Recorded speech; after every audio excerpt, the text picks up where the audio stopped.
In the depths of ancient text, a parable stands out, echoing a warning through the millennia. It's a tale that unfolds in the biblical book of Luke, chapter 12.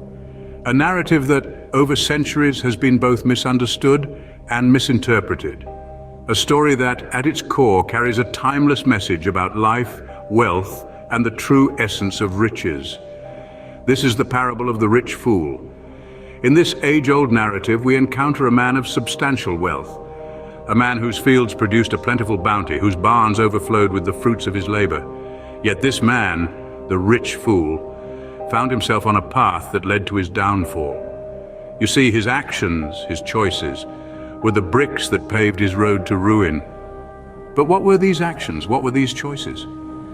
The parable tells us that this man, upon seeing his abundant harvest, decided to tear down his barns and build bigger ones to store all his grain and goods. He said to himself, "You have plenty of grain laid up for many years. Take life easy, eat, drink, and be merry." But was this the root of his folly? Was his mistake the accumulation of wealth? Or was it something else entirely? The answer, as we will discover, is more profound and less obvious than it might initially appear. It wasn't his wealth that was his downfall. No, it was his mindset, his perspective towards his possessions, his materialistic view of life that was his undoing. The rich fool, in his abundance, lost sight of what truly mattered. But what were the mistakes that led him down this path? In our exploration of this parable, we will delve deeper into this question, unraveling the threads of the rich fool's story, and in the process uncover some wisdom for our own lives. For the story of the rich fool, while rooted in antiquity, is as relevant today as it was over 2,000 years ago. We just need to have the eyes to see and the ears to hear.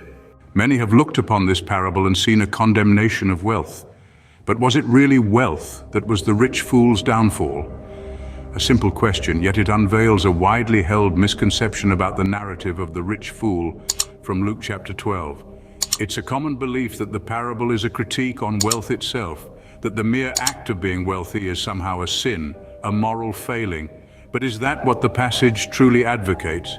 Is it wealth that's the offender? Or is it something far deeper, more insidious? Let's clear the air. Wealth in and of itself is not a sin. No, it's not the accumulation of riches that was the rich fool's undoing. It's not the barns brimming with grain or the prosperity he enjoyed. The problem wasn't in the wealth itself, but in the attitude, the mindset that came with it. The rich fool fell into the trap of materialism.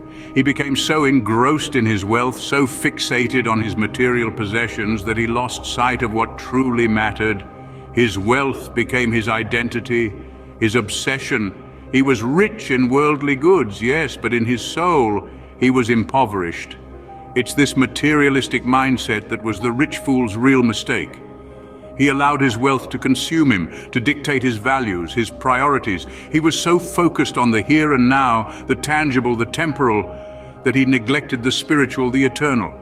His wealth, his possessions, they became his God, and that's where he faltered. He placed his faith in his riches, not in God. His treasure was on earth, not in heaven. His heart was with his wealth, not with God. Here's the crux of the matter. Wealth is not the issue. It's the love of wealth, the obsession with it, the reliance on it. That's the problem.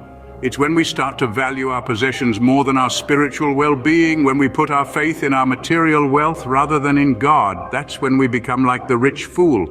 The riches were not the problem, but rather the focus on the material over the spiritual, the temporal over the eternal. Let's delve into the mistakes of the rich fool. What were the actions that cost him his soul? Our story takes us to a man who was blessed with an abundance of resources. But it was in his handling of these blessings that he faltered. You see, the rich fool was not named such for his wealth, but his heart and actions. His first mistake was his obsession with his possessions. Like a child clutching onto a new toy, the rich fool was so engrossed in his material wealth that he failed to see anything beyond it. He built bigger barns to store his wealth, not out of necessity, but out of a desire to hoard. His possessions consumed his thoughts, his time, and eventually his life. They were his world, and he was their slave. The second mistake he made was his lack of gratitude. He was blessed with a bountiful harvest, yet he failed to see it as a blessing. Instead, he viewed it as a result of his own doing, a product of his hard work, and not a gift to be thankful for. His heart was devoid of gratitude, and that left no room for the appreciation of his blessings. And the third, perhaps the most damning of his mistakes, was his disregard for the needs of others. In his world of wealth and possessions, there was no room for charity, for kindness, for compassion. He was a rich man indeed, but his wealth was for him alone. He did not see the needs of those less fortunate. His goods filled his barns, but they did not fill the bellies of the hungry, nor did they clothe the naked. These mistakes, his obsession with possessions, his lack of gratitude, and his disregard for others, led to his downfall. He was a rich man, yes, but he was a fool. Not because of his wealth, but because of his heart. His wealth did not corrupt him. His attitude towards it did. He was blinded by his riches, and in his blindness, he lost sight of what truly mattered. It is important to understand that the parable does not condemn wealth, nor does it glorify poverty. It warns against the dangers of materialism, of placing wealth above all else, of letting it consume you and blind you to the needs of others. The rich fool's mistakes were not in his wealth, but in his heart. He allowed his material possessions to take precedence over his relationships, over his gratitude, over his compassion. And in the end, it cost him his soul. His life was demanded of him, and all his riches could not save him. He was left with nothing but his mistakes and his regrets. In his pursuit of wealth, the rich fool lost sight of what truly mattered. His mistakes were not in his riches, but in his heart. What can we learn from the rich fool's mistakes? How can we avoid the same pitfalls in our own lives? The rich fool's tale isn't just a parable about wealth. It's a lesson about the dangers of materialism and the importance of spiritual abundance. The first lesson we can take from this tale is to focus on spiritual wealth. It's not about denouncing worldly possessions, but rather about placing a higher value on things that truly matter: love, kindness, peace, and spiritual growth. These are the true riches that cannot be quantified. Remember, it's not wealth that's the problem, it's the attachment to wealth.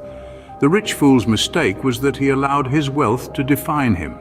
We need to understand that our worth is not determined by our bank accounts, but by the content of our character. So let's strive to be rich in spirit, not just in material possessions. Another valuable lesson is the practice of gratitude. The rich fool was so focused on what he could accumulate that he forgot to be thankful for what he already had. Gratitude is a powerful tool that can shift our focus from what we lack to the abundance that's already present in our lives. So let's cultivate a daily habit of gratitude. Lastly, the rich fool's story teaches us the value of helping others. He was so consumed by his own wealth that he forgot about the needs of others. True wealth lies in the ability to give, not just receive. By sharing our resources, whether it's our time, skills, or money, we not only enrich others' lives, but also our own. So let's strive to be generous, not just with our wealth, but with our love and kindness. Let's remember that the best way to multiply our blessings is to share them with others. By avoiding the mistakes of the rich fool, we can lead a life of true abundance, rich in spirit and in love. The tale of the rich fool serves as a timeless reminder of what truly matters in life. Through the lens of this parable, we've journeyed together, shedding light on the misconceptions surrounding wealth and the real offense of the rich fool, his materialistic mindset. We've delved deep into the mistakes that cost the rich fool his soul, mistakes that are unfortunately still being replicated in our world today. But remember, wealth in itself is not the issue. The key lies in the balance we strike between pursuing material riches and nurturing our inner wealth. This parable invites us to reflect, to look inward, and question our attitudes towards wealth and material possessions. It pushes us to ponder on the kind of wealth we are striving for. In the pursuit of riches, let us not become fools. Let us strive for a wealth that goes beyond material possessions, a wealth of the soul,